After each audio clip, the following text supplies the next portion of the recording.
welcome to Spiritual Happy Hour. Welcome to Spiritual Happy Hour. And Merry Christmas, see? Yeah. Joy to the world. Joy to the world. That's Merry it. Christmas. Joy is joy to the world. You know, it's so exciting because you may be listening to this or watching this video anytime, and it may or may not be Christmas, but we're celebrating Christmas today. Yes, And exactly. it's so exciting. We're Spiritual Happy Hour, if this is the first time you've joined us, is loosely inspired by A Course in Miracles. It's getting looser and looser. Yes, it is getting looser and looser. So, Merry Christmas. Marilyn, what is the best gift you've ever received? Oh, that is a tricky one. You know, I think the best gift I ever received was my son. I mean, he wasn't born in December, but I was big and pregnant in December and directed Godspell at our high school, Field Kinley Memorial High School in Coffeyville, Kansas. And he was just the best gift ever. I love that. Isn't it? You know, we tend to think of our kids as the best gift ever and babies as the best gift ever. And that's what I want to talk to about today is the best gift ever, because I have a slightly different perspective on it. Oh, dear. Are you ready for this? I'm a little nervous. Well, I read this quote by Richard Rohr: "The people who know God well, mystics, hermits, Jesus, Mary, those who risk everything always meet a lover, not a dictator." At first I thought, that's not true. Jesus, or Yeshua, which was correctly his name, risked everything and he met the Romans who hung him on a cross. And Mary, just the fact alone that she was an unwed mother would have gotten her killed. And then I thought, actually, it is true.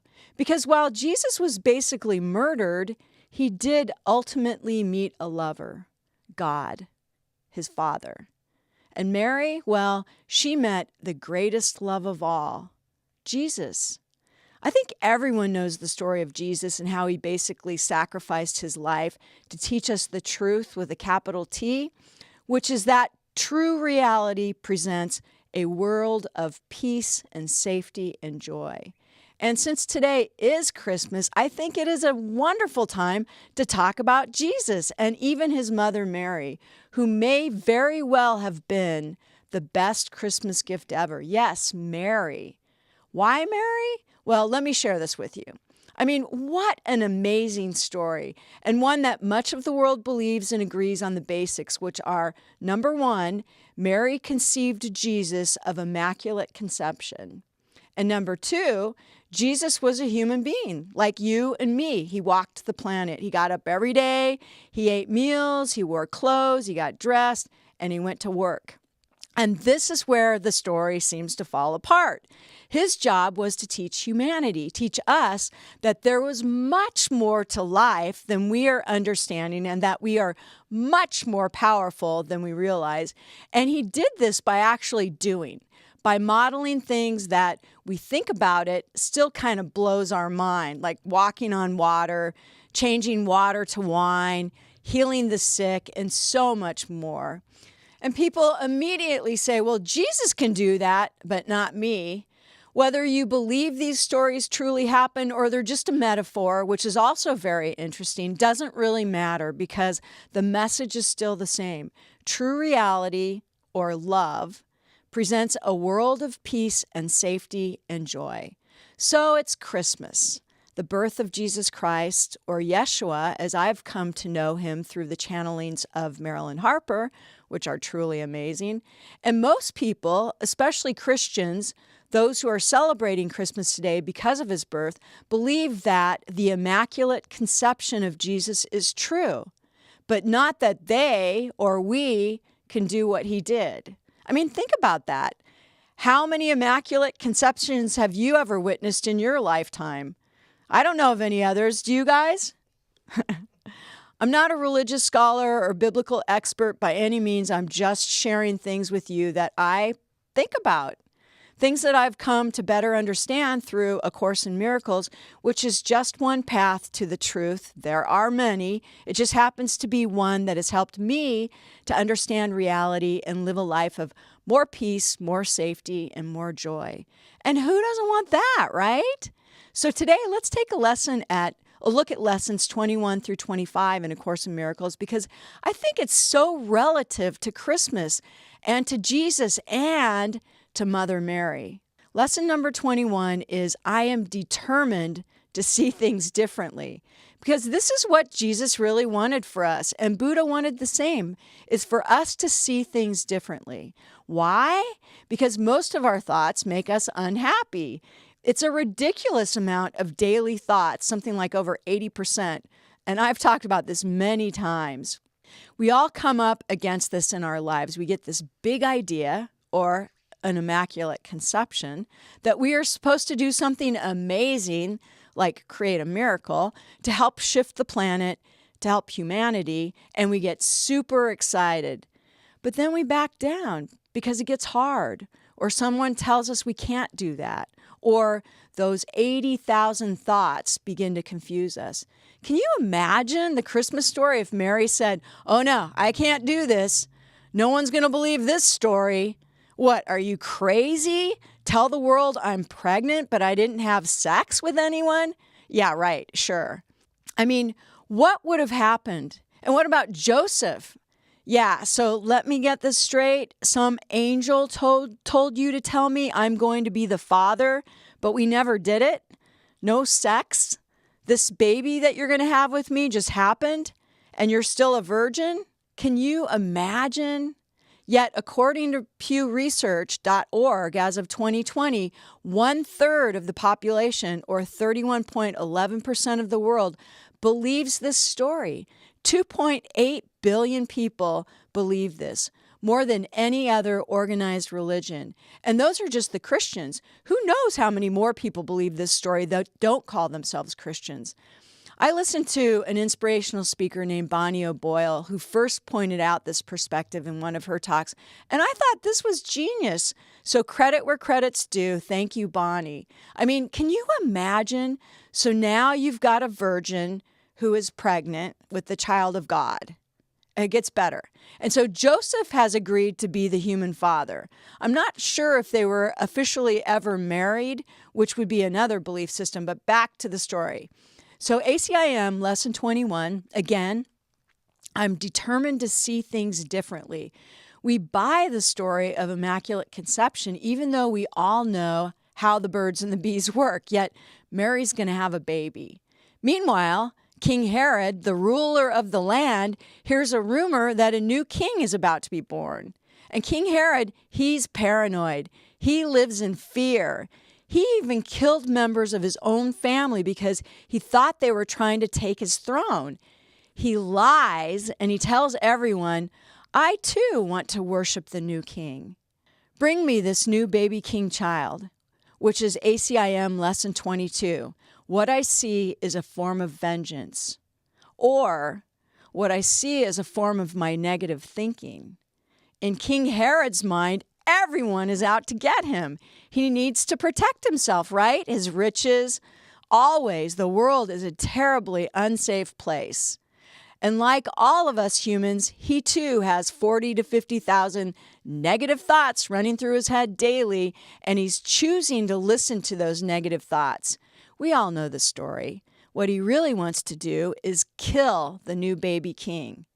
It is his own attack thoughts that are creating this scenario. He is actually, with his thoughts, manifesting the story of Jesus being the new king because he's so afraid of a rumor he hears. It's not even true in that moment. Jesus is just a baby lying in a manger. How could he ever possibly overthrow King Herod? Can you imagine this? King Herod is actually manifesting this by putting his fear into action. And then Mary and Joseph realize, shoot, we need to get out of town. This, of course, was before Mary gave birth. Just knowing that the king is going crazy out of his mind with fear and has ordered that all baby boys be killed. You know, so Mary and Joseph, about to become parents, do what any parents would do. run. They get out of town. The baby's coming. They need to protect it fast. But how? I mean, can you imagine the state they were in? Like, they totally get that this baby they are about to give birth is special. They believe, they know he's the Son of God, but they're also realistic. There are Roman soldiers knocking on every door. So Joseph gets a donkey because Mary's about to pop. She's 9 months pregnant. Her water could break at any moment, and there's a maniac king who's looking to kill their baby. Now, here again, can you imagine? I mean, imagine this scene. If you've ever been pregnant or known anyone who was pregnant and have been with them in this last moment just before they give birth, being a mother of 2 children myself, I can speak from experience.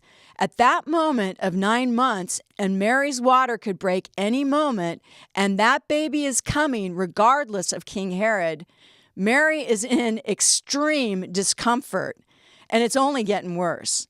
That moment before a woman goes into birth is the most extreme discomfort short of the birth itself. Her belly's big, she feels huge and awkward, her breasts are about to pop and they hurt, her ankles are swollen and achy. She's not running away from King Herod. She's not even going to walk away.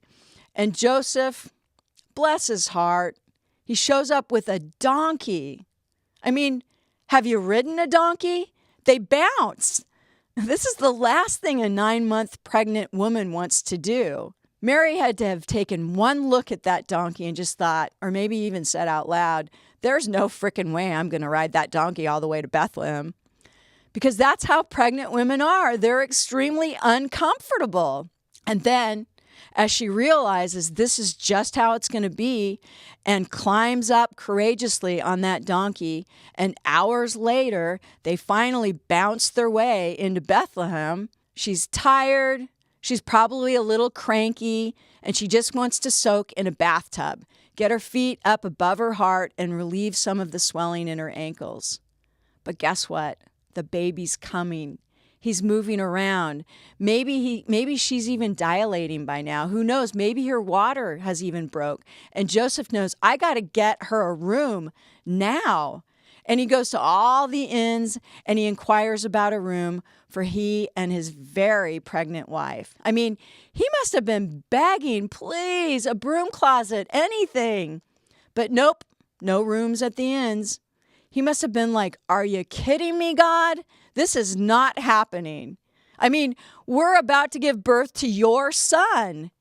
And this is where ACIM lesson number 23 comes in, about manifesting, because they need a place and they need it now. And lesson number 23 is, I can escape from this world by giving up attack thoughts. We see this in the movie The Matrix when Morpheus says there's a difference between knowing the path and walking the path. And this is really good news. It tells us that we can actually control the situation by controlling our thoughts, by walking the path. And Mary and Joseph, they were walking the path. So Joseph finally manages to secure a barn with a manger. I mean, good on Joseph, right? He manifested a space for Mary to give birth to his new baby. And the conversation could have gone something like this. Honey, I found a room. Yay. It's over there. And he points to a barn. Stop right there. Another thing about pregnant women, smells make them crazy. And what about the cleanliness? I mean, we're having a baby here. We need a sanitized, scrubbed space. There must have been manure and the smells associated with that, not to mention the rank odor of the animals sharing the space. But Mary didn't go there. She didn't start whining and making the situation worse. She walked the path. She gave up her attack thoughts and focused on the mission at hand. By focusing on love, she was literally able to escape all the thinking that could have potentially made that situation unbearable or worse, completely unsuccessful. She managed to relax enough to have the baby right there in that barn with all of the animals and all of the odors. Mind over matter, consciousness creates form. I mean, who knows? Maybe if they had gotten a room at the inn, That's more of what King Herod probably would have expected, and maybe Jesus would have been found and killed. Who would have suspected a barn? Well, Mary was able to forgive the situation, to look past what surely seemed like reality, and we all know what happened. Baby Jesus was born. Which brings me to lesson number 24. I do not perceive my own best interests. Let's face it, with those 80% negative thoughts we're all thinking daily and all of the stories we're literally making up about what could possibly go wrong, you got to just know that your brain doesn't always take the best course of action for the highest good of all. I mean, your brain is constantly distorting reality, constantly making up stories on the fly before they even exist. And this is where faith comes in.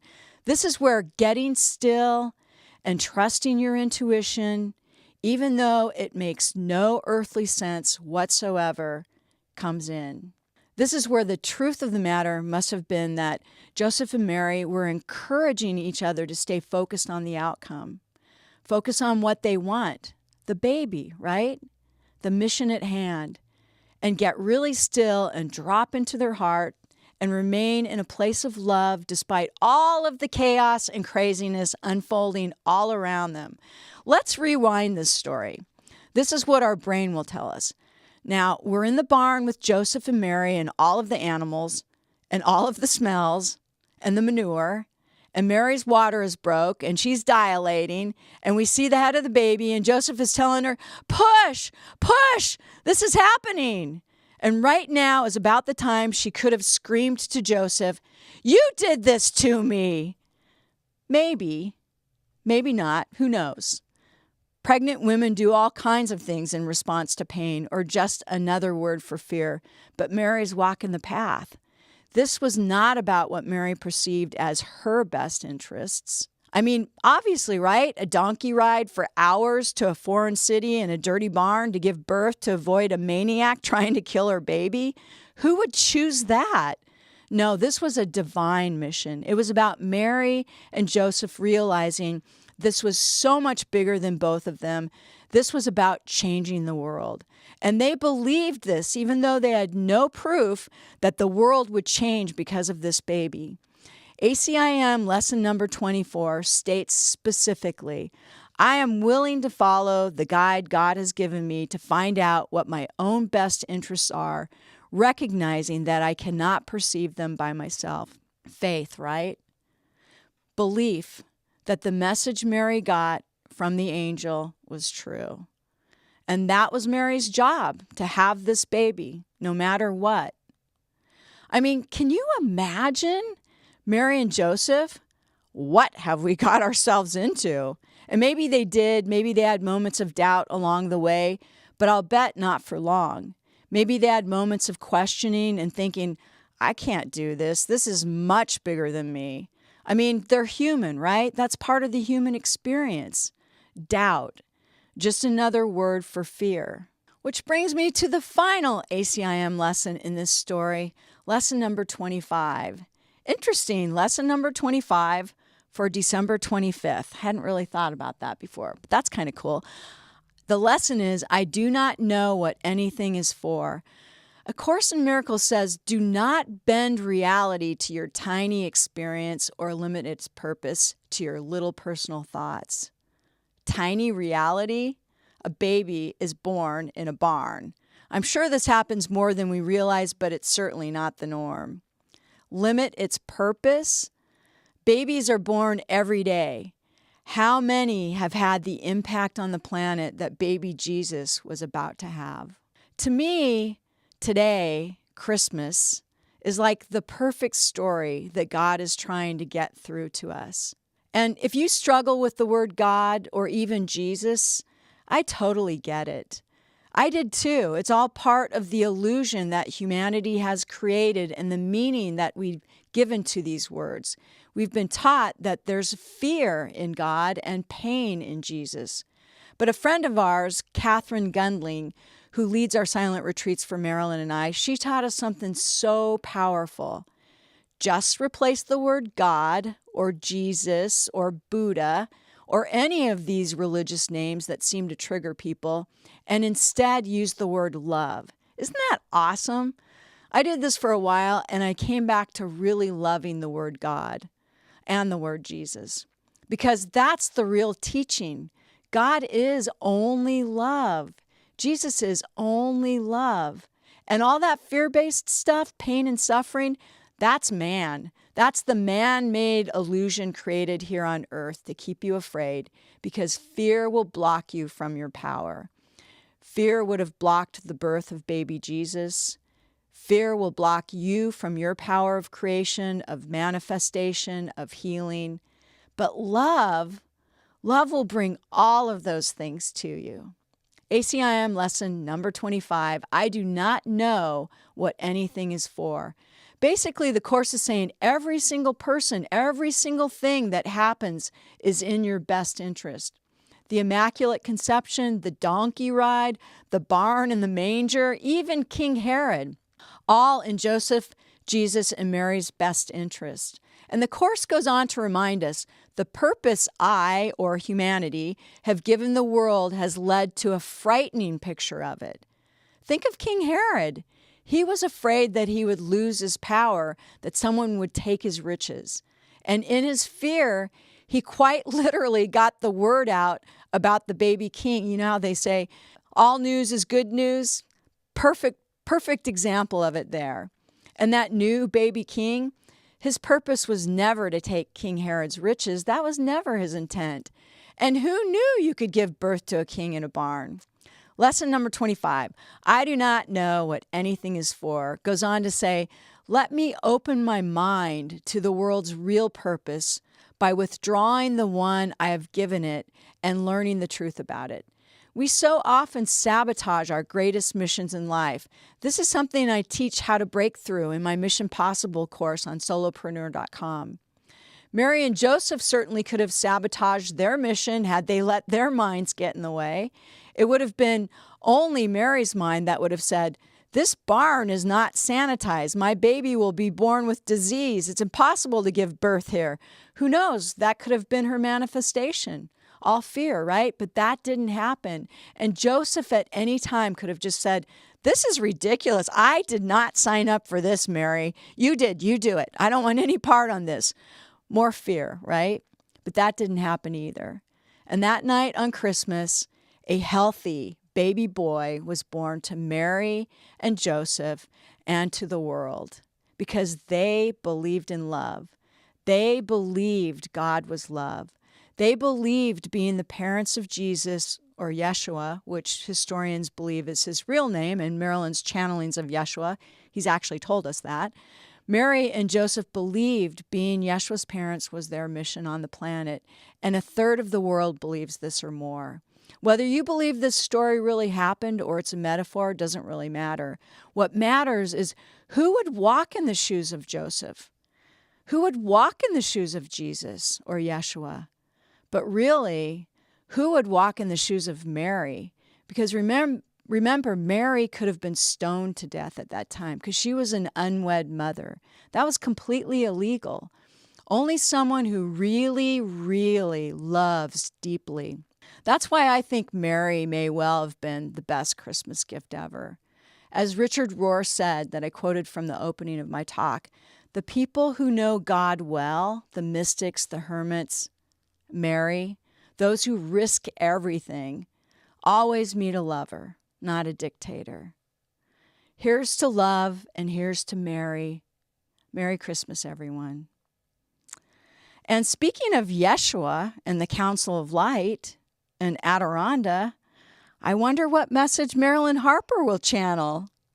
We're going to take a brief 5-minute or so max break when you can enjoy the music of Master Randy Luna, and then we will be back with a very special Christmas message from Marilyn and Adironda and the Council of Light.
Ah, so it is good day to you, huh?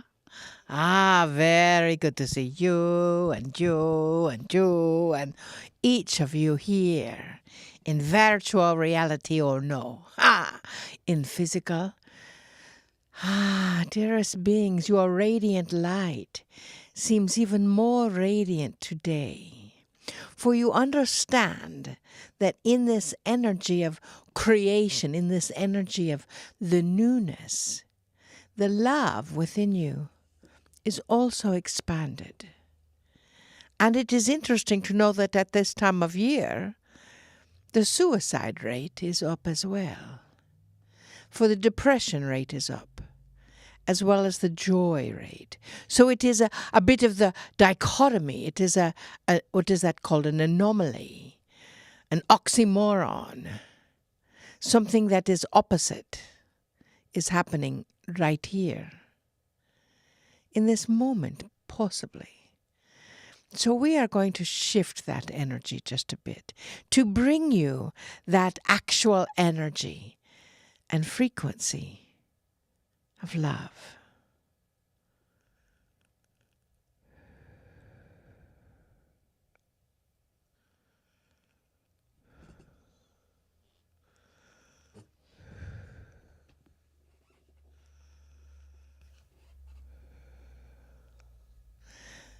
Dearly beloveds, it was quite a story, eh? The possibility of having the babies of a land, an entire country, killed just because they were baby boys. The possibility of a mother, unwed, killed simply because of being unwed. The possibility of giving birth in circumstances that were not ideal. And yet it all happened.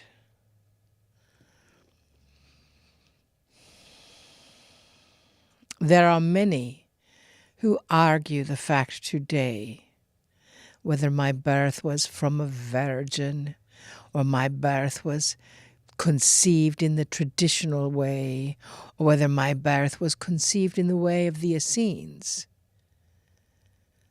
Without that intercourse.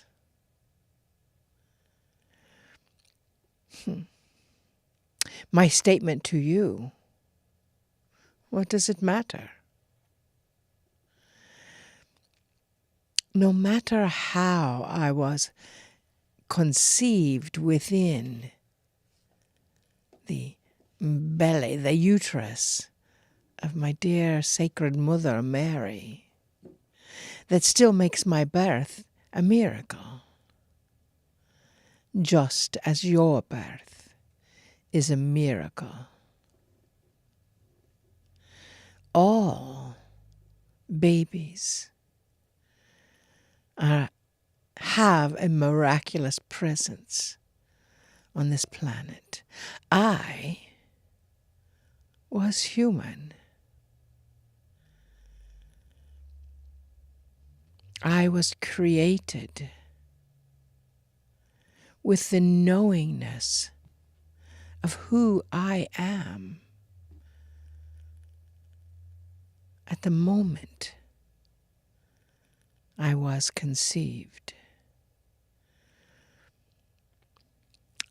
I wish to remind you that at the moment of your conception, you also know who you are. My mother and Joseph, bless them, they only held me, even within Mary, my mother, in love. Only love, only God, only truth, only wisdom with no fear, for they were being led and they were following their guidance. It is unfortunate that from that time to this, doubt has entered the program. Fear has entered the program. And the babies that are born now carry the feeling or intention of their parents throughout the pregnancy. So if the mother thinks, oh, I don't like feeling this way, the baby's interpretation is, I don't like feeling this. When I arrived, they knew I was a bit different. I knew my origin. I did not have language to speak, as I learned later. However,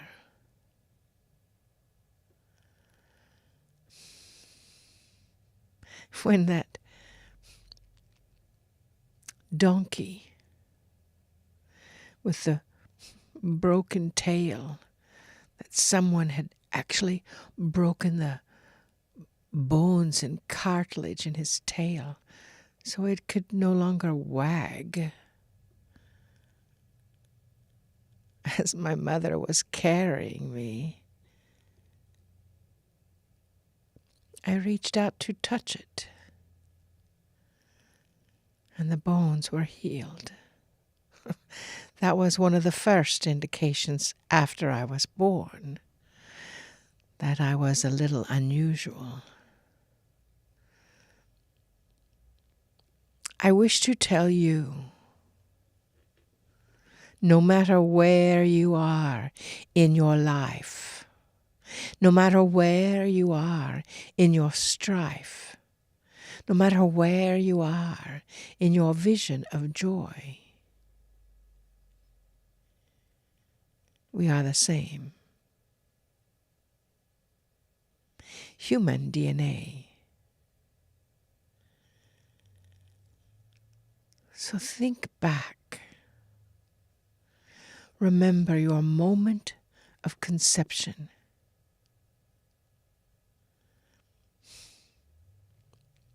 That was the moment when you knew who you were.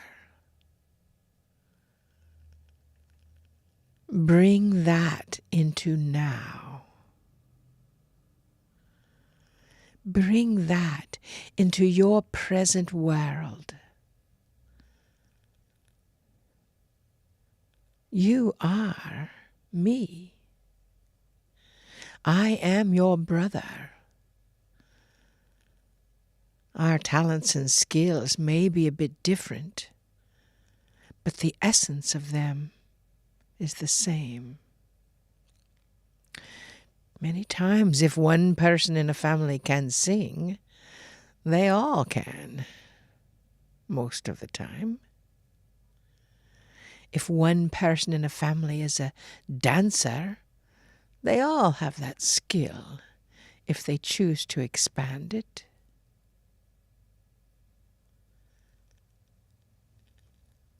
Why does it seem different with this family, with my brothers and sisters? It is not.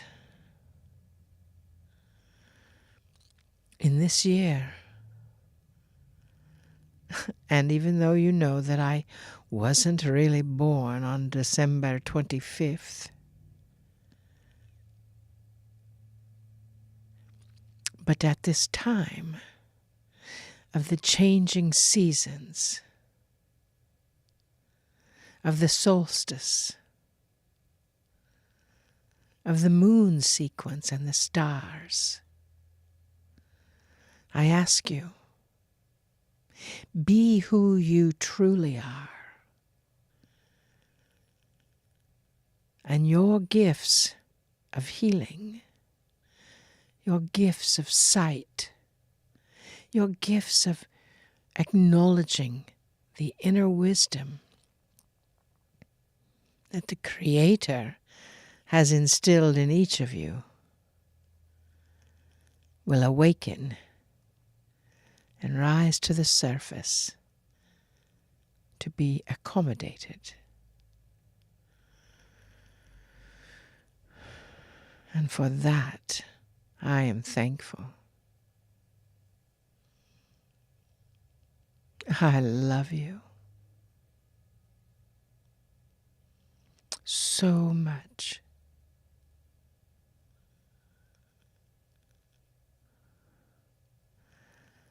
I give you thanks for your courage to be here at this time.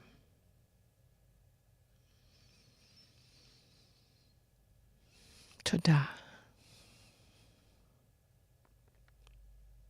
Toda.